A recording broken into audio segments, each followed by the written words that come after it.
दोस्तों आज का वीडियो काफ़ी महत्वपूर्ण होने वाला है। पति और पत्नी के बीच में कोर्ट केस चल रहा था।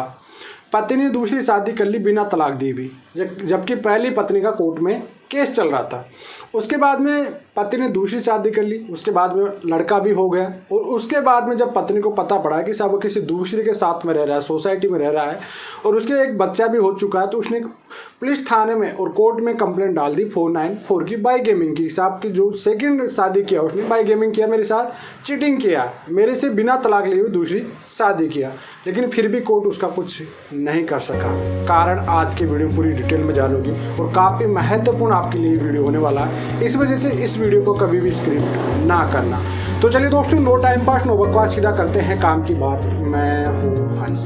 सेकंड बात दोस्तों, कमेंट में नंबर ना छोड़िए अगर आप मुझसे ही बात करना चाहते हो। डिस्कशन पूरी डिटेल होती है, अपॉइंटमेंट बुक करके आप बात कर सकते हैं। थर्ड बात दोस्तों, डिस्क्रिप्शन में इंस्टाग्राम का और फेसबुक का लिंक रहता है, वहाँ पे भी जो शॉर्ट वीडियो को देखने के लिए आप उनको भी फॉलो कर सकते हैं। देखिए दोस्तों, सबसे पहले मान लीजिए कोई हिंदू है, हिंदू मैरिज लॉ में ये क्लियरली बताया गया है कि भाई पहली शादी होते हुए आप दूसरी शादी नहीं कर सकते। जी हाँ, धारा 5 सबसेक्शन 1 में क्लियरली मेंशन किया गया है दोस्तों कि भाई आपकी पहले एक शादी हो चुकी है, अगर आप दोनों हिंदू है और आपकी हिंदू रीति रिवाज से, या कोई भी हस्बैंड हिंदू है और हिंदू रीति रिवाज से आपकी शादी हो चुकी है, तो आप बिना तलाक की दूसरी शादी नहीं कर सकते। लेकिन यहाँ पे एक मामला ये आ जाता है, आपको सबसे ज़्यादा इम्पोर्टेंट ये चीज़ पढ़ना पड़ेगा। हिंदू मैरिज एक्ट 1955 की धारा 7 सबसेक्शन 2 पढ़ना पड़ेगा। जी, धारा 7 और धारा 7 सबसेक्शन 2, जिसमें क्लियरली बताया गया अगर मान लीजिए कोई भी हिंदू कपल मैरिड है, शादीशुदा है और बिना तलाक दूसरी शादी कर भी लेता है, लेकिन दूसरी शादी यहाँ पे एक कंडीशन होना चाहिए कि वैलिड होनी चाहिए दूसरी शादी। जी हाँ दोस्तों, यहाँ पे सेक्शन 7 और सेक्शन 7 सबसेक्शन 2 लगा गया है। क्यों? क्योंकि हस्बैंड दूसरी जो भी महिला के साथ रह रहा था उसके साथ बाल बच्चा भी था, एक बच्चा भी था। पहली पत्नी ने कहा कि साहब इन्होंने सेकंड मैरिज कर ली बिना तलाक दिए हुए। अब कोर्ट के पास ये बात पूछी, अब वाइफ के पास कह रही कि साहब बच्चा है प्रूफ के लिए, तो कोर्ट ने बोला कि नहीं, आज के डेट पे एडल्ट्री अलाउ होता है, लिव इन रिलेशनशिप में रहना अलाउ होता है, लीगली बच्चे अलाउ है लिव इन रिलेशनशिप में, तो आपको कैसे मान सकते हैं कि इसने सेकंड मैरिज किया। अब काफ़ी कहेंगे साहब कि प्रॉपरली वैलिड होनी चाहिए शादी। अब वैलिड का मतलब क्या होता है? कहीं कहते हैं कि डॉक्यूमेंट्स में नाम ऐड होना चाहिए, आधार कार्ड में नाम ऐड होना चाहिए, पिताजी का नाम ऐड होना चाहिए, ये सब चीज़ें होगी तब भी वैलिड मानी जाएगी। नहीं, ऐसा नहीं।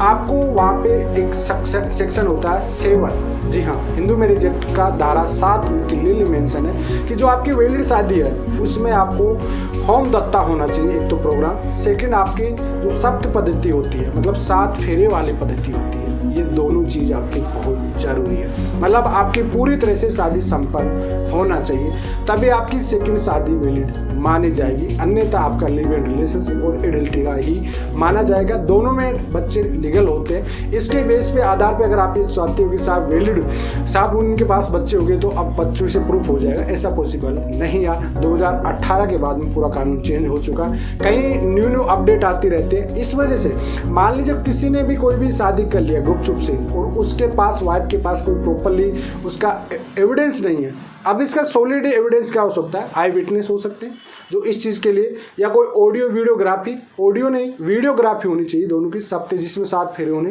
या होम दत्ता होते हुए इनकी कोई भी प्रूफ होगा तभी चलेगा, या फिर आई विटनेस इतने स्ट्रॉन्ग होने चाहिए जिन्होंने इसके 7 फेरों को देखा हो।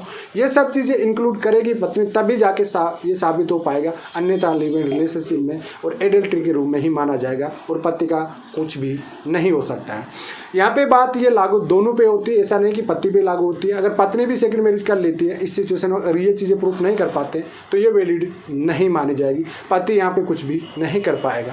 तो यहाँ पे भी यही हाल हुआ कि वैलिड नहीं थी, एडल्ट्री और लिव इन रिलेशनशिप माना गया और बच्चे को जो भी था उसके बेस पे, क्योंकि बच्चा एक लीगली होता है, बच्चे का पे आप माँ का नाम भी और पिता का नाम दोनों दर्ज करा सकते हो। इस बेस पे आधार पे उन्होंने बोला कि साहब उसमें डॉक्टर जहाँ डिलीवरी हुआ, वहाँ पे पिता का नाम मेरे हस्बैंड का लिखा हुआ, तो वैलिड वो चीज़ है क्योंकि उन दोनों का रिलेशनशिप में था और बच्चा उनका लीगल ही है, बच्चे से वो मना थोड़ी कर रहा है। तो दोस्तों आई होप आपको काफ़ी दिक्कत रहती है महिलाओं, काफ़ी चीज़ें, और आज के डेट में विदाउट डाइवोर्स के सेकेंड मैरिज को प्रूव करना काफ़ी कठिन हो चुका है। इस वजह से मैं एक लो बताया आपको। अब इस चीज़ को आप ये मत समझिए कि आप इस चीज़ को बढ़ावा दे रहे हो।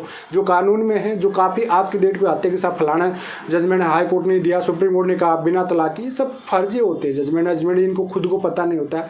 ये 2 लाइन भी अच्छे से पढ़ नहीं पाते, जजमेंट के अच्छे से पढ़ना नहीं आता, और आके वीडियो बना देता है। लेकिन प्रॉपरली कानून जो कहता है वो इस तरह से कहता है, वो कि धारा 7 काफ़ी इंपॉर्टेंट होती है। इस वजह से आप पूरा कानून को पहले पढ़ा करो। चलिए आज के लिए इतना ही। जय हिंद, वंदे मातरम दोस्तों।